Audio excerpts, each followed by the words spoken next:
ನಮಸ್ತೆ ಸ್ನೇಹಿತರೆ. ಭಗವದ್ಗೀತೆಯಲ್ಲಿ ಕೃಷ್ಣರು ಒಂದು ಮಾತನ್ನು ಹೇಳುತ್ತಾರೆ. ನೀರು ಕುಡಿಯುವ ಮೊದಲು ಬಾಯಾರಿಕೆಯನ್ನು ಅನುಭವಿಸಬೇಕು. ಹಣವನ್ನು ಪಡೆಯುವ ಮೊದಲು ಬಡತನದ ದುಃಖವನ್ನು ಅನುಭವಿಸಬೇಕು. ಹೌದು, ನಿದ್ರೆಯನ್ನು ಆನಂದಿಸುವ ಮೊದಲು ಆಯಾಸದ ನೋವನ್ನು ಅನುಭವಿಸಬೇಕಾಗುತ್ತದೆ. ಹೌದು, ಇದೇ ರೀತಿ ಯಾವುದೇ ಪ್ರಪಂಚದ ಸಂತೋಷವನ್ನು ಪಡೆಯುವ ಮೊದಲು ದುಃಖವನ್ನು ಅನುಭವಿಸಬೇಕು. ಆಗಲೇ ನಮಗೆ ಸುಖದ ಸಂತೋಷದ ಬೆಲೆ ಗೊತ್ತಾಗುತ್ತದೆ ಎಂದು ಕೂಡ ಈ ಒಂದು ಮಾತನ್ನು ಅತ್ಯಂತ ಅರ್ಥಪೂರ್ಣವಾಗಿ ಹೇಳುತ್ತಾರೆ. ಆಗೋದೆಲ್ಲ ಒಳ್ಳೆಯದಕ್ಕೆ, ಆಗಲಿರುವುದು ಕೂಡ ಒಳ್ಳೆಯದಕ್ಕೆ. ಜೀವನದಲ್ಲಿ ಎಷ್ಟೋ ಸಮಸ್ಯೆಗಳು ಬರುತ್ತೆ, ಆದರೆ ಪ್ರತಿಯೊಂದು ಸಮಸ್ಯೆಗೂ ಕೂಡ ನಮ್ಮ ಹಿಂದೂ ಶಾಸ್ತ್ರಗಳಲ್ಲಿ ಒಂದು ಪರಿಹಾರವನ್ನು ನೀಡಿದ್ದಾರೆ. ಅದನ್ನು ತಿಳಿದು ನಾವು ಬಳಸಿದರೆ ನಮ್ಮ ಜೀವನದಲ್ಲಿರ್ತಕ್ಕಂಥ ಸಮಸ್ಯೆಗಳನ್ನು ಧೈರ್ಯವಾಗಿ ಎದುರಿಸುವಂತಹ ಶಕ್ತಿ ನಮ್ಮಲ್ಲಿ ಸಿಗುತ್ತೆ. ಹೌದು, ಬರಲಿರುವ ಏಕಾದಶಿಯು ಒಂದು ಪುತ್ರದ ಏಕಾದಶಿ. ಹೌದು, ಈ ಒಂದು ಪುತ್ರದ ಏಕಾದಶಿ ಜನವರಿ 10ರಂದು ಆಚರಿಸಲಾಗುತ್ತದೆ.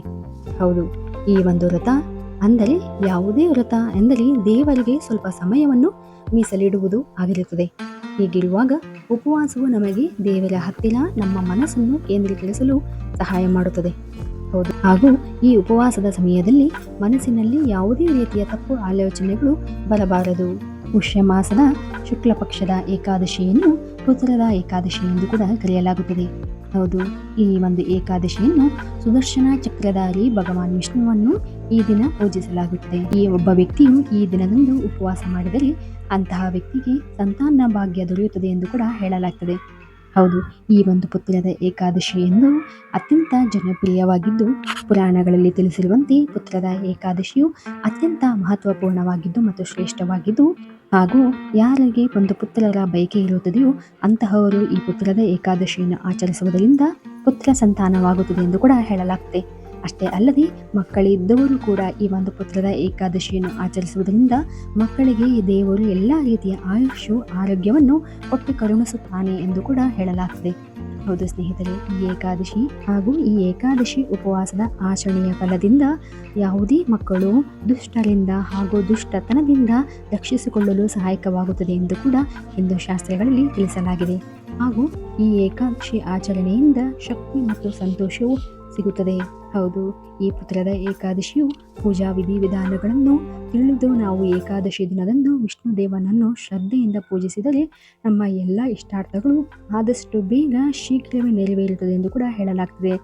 ಅತ್ಯಂತ ಶ್ರೇಷ್ಠವಾದ ಈ ಪುತ್ರದ ಏಕಾದಶಿಗೆ ಯಾಕೆ ನಾವು ಪುತ್ರದ ಏಕಾದಶಿ ಎಂದು ಕರೆಯುತ್ತೇವೆ ಎಂಬುದರ ಹಿಂದೆ ಒಂದು ಕಥೆ ಇದೆ. ಒಂದಾನೊಂದು ಕಾಲದಲ್ಲಿ ಸುಕೇತು ರಾಜನು ಭದ್ರಾವತಿಯನ್ನು ಆಳುತ್ತಿದ್ದನು. ಅವನ ಹೆಂಡತಿಯು ಹೆಸರು ಶೈವ್ಯ. ಅವರಿಗೆ ಸಂತಾನವಿರಲಿಲ್ಲ ಮತ್ತು ಅತೃಪ್ತರಾಗಿದ್ದರು. ಹೀಗಿರುವಾಗ ಒಂದು ದಿನ ಅವರು ತಮ್ಮ ರಾಜ್ಯವನ್ನು ತಮ್ಮ ಮಂತ್ರಿಗೆ ಒಪ್ಪಿಸಿ ಕಾಡಿಗೆ ಹೋದರು. ಆ ಒಂದು ಸಮಯದಲ್ಲಿ ಅವರಿಗೆ ತಮ್ಮ ಜೀವನದ ಮೇಲೆ ಜಿಗುಪ್ಸೆ ಉಂಟಾಗುತ್ತದೆ. ಹಾಗೂ ಆ ಒಂದು ಸಮಯದಲ್ಲಿ ಅಂದರೆ ಕಾಡಿನಲ್ಲಿ ರಾಜರು ಆತ್ಮಹತ್ಯೆಗೆ ಒಂದು ದೊಡ್ಡ ಪಾಪ ಎಂದು ಅರಿತುಕೊಳ್ಳುತ್ತಾರೆ. ಈ ಒಂದು ಸಂದರ್ಭದಲ್ಲಿ ಅಲ್ಲಿ ವೇದಗಳನ್ನು ಪಠಿಸುವ ಧ್ವನಿಗಳನ್ನು ಕೇಳುತ್ತಾರೆ ಮತ್ತು ಆ ಕಡೆಗೆ ತೆರಳುತ್ತಾರೆ. ಅವರು ಋಷಿಗಳನ್ನು ಭೇಟಿಯಾಗುತ್ತಾರೆ. ಅವರು ಪುಷ್ಯ ಮಾಸದ ಪುತ್ರದ ಏಕಾದಶಿಯ ಮಹತ್ವವನ್ನು ಈ ಒಂದು ದಂಪತಿಗಳಿಗೆ ಹೇಳುತ್ತಾರೆ. ಹಾಗೂ ಈ ಏಕಾದಶಿಯ ಮಹತ್ವವನ್ನು ತಿಳಿಸಿ ಹೇಳುತ್ತಾರೆ ಋಷಿಮುನಿಗಳು. ಇದರಿಂದ ಈ ಏಕಾದಶಿಯ ಉಪವಾಸವನ್ನು ಆ ಇಬ್ಬರು ದಂಪತಿಗಳು ಆಚರಿಸುತ್ತಾರೆ. ಇದರ ಪರಿಣಾಮವಾಗಿ ಅವರಿಗೆ ಸಂತಾನ ಭಾಗ್ಯವಾಯಿತು ಎಂದು ಕೂಡ ಪುರಾಣಗಳಲ್ಲಿ ಹೇಳಲಾಗಿದೆ. ಹೌದು, ಈ ಪುತ್ರದ ಏಕಾದಶಿಯು ಅತ್ಯಂತ ಮಹತ್ವವಾದುದು, ಅತ್ಯಂತ ಶ್ರೇಷ್ಠವಾದದ್ದು. ಆದ್ದರಿಂದ ಯಾರು ಮಕ್ಕಳಿಲ್ಲದ ದಂಪತಿಗಳು ಮಗುವಿನ ರೂಪದಲ್ಲಿ ದೇವರ ಅನುಗ್ರಹವನ್ನು ಪಡೆಯಲು ಪುತ್ರದ ಏಕಾದಶಿಯನ್ನು ಆಚರಣೆ ಮಾಡುವುದರಿಂದ ಈ ಒಂದು ಸಂತಾನ ಭಾಗ್ಯ ಪಡೆಯಬಹುದು ಎಂದು ಕೂಡ ಹೇಳಲಾಗ್ತದೆ. ಹೌದು, ಹಾಗೂ ಅತ್ಯಂತ ಶ್ರೇಷ್ಠವಾದ ಈ ಕಥೆಯನ್ನು ಯಾರು ಪುತ್ರದ ಏಕಾದಶಿ ಆಚರಣೆಯ ಸಮಯದಲ್ಲಿ ಕೇಳುತ್ತಾರೋ ಅಂಥವರಿಗೆ ಅತ್ಯಂತ ಪೂರ್ಣ ಫಲವು ದೊರೆಯುತ್ತದೆ ಎಂದು ಕೂಡ ಹೇಳಲಾಗ್ತದೆ. ಹೌದು ಸ್ನೇಹಿತರೆ, ಪುತ್ರದ ಏಕಾದಶಿಯ ಆಚರಣೆಯ ವೇಳೆ ಕೆಲವೊಂದು ನಿಯಮಗಳನ್ನು ನಾವು ಪಾಲಿಸಬೇಕಾಗುತ್ತದೆ.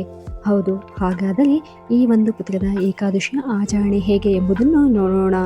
ದಶಮಿಯ ದಿನದಂದು ಒಂದೇ ಬಾರಿ ಸಾತ್ವಿಕ ಆಹಾರವನ್ನು ಸೇವಿಸಬೇಕಾಗುತ್ತದೆ ಮತ್ತು ಉಪವಾಸ ಮತ್ತು ಬ್ರಹ್ಮಚರ್ಯವನ್ನು ನಿಯಮಗಳನ್ನು ಕಟ್ಟುನಿಟ್ಟಾಗಿ ಪಾಲಿಸಬೇಕಾಗುತ್ತದೆ.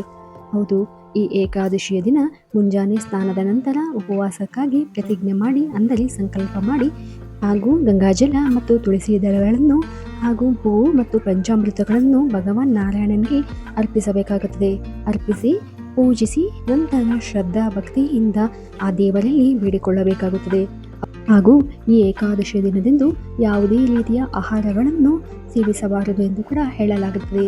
ಹಾಗೂ ಆದರೆ ಅವರು ಬಯಸಿದರೆ ಸಂಜೆಯ ವೇಳೆ ಕೆಲವು ದೀಪಗಳನ್ನು ಬೆಳಗಿದ ನಂತರ ಹಣ್ಣುಗಳನ್ನು ಸೇವಿಸಬಹುದು ಎಂದು ಕೂಡ ಪುರಾಣಗಳಲ್ಲಿ ಹೇಳಲಾಗಿದೆ. ಹೌದು, ಏಕೆಂದರೆ ಎಲ್ಲರಿಗೂ ಉಪವಾಸ ಆಚರಿಸಲು ಸಾಧ್ಯವಾಗುವುದಿಲ್ಲ.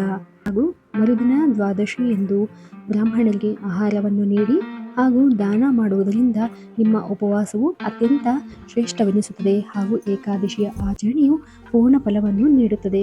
ಹೌದು, ಈ ಒಂದು ಆಚರಣೆಯಿಂದ ನಾವು ಬಯಕೆಗಳು ನಮ್ಮ ಈಡೇರಿಕೆಗಳು ಅತ್ಯಂತ ಶೀಘ್ರವಾಗಿ ನೆರವೇರುತ್ತದೆ ಎಂದು ಕೂಡ ಹೇಳಲಾಗ್ತದೆ. ಅತ್ಯಂತ ಪ್ರಿಯವಾದ ವಿಷ್ಣುವಿಗೆ ಈ ಏಕಾದಶಿಯ ಆಚರಣೆ ಮಾಡುವುದರಿಂದ ಆ ಒಂದು ನಾರಾಯಣನ ಕೃಪೆಗೆ ಪಾತ್ರರಾಗಬಹುದು.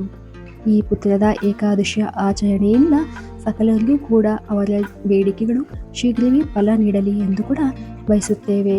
ಹೌದು, ಈ ಒಂದು ಮಾಹಿತಿ ಇಷ್ಟವಾಗಿದ್ದಲ್ಲಿ ದಯವಿಟ್ಟು ನಮ್ಮ ಚಾನಲನ್ನು ಸಬ್ಸ್ಕ್ರೈಬ್ ಮಾಡಿ ಹಾಗೂ ಲೈಕ್ ಮಾಡಿ. ಧನ್ಯವಾದ.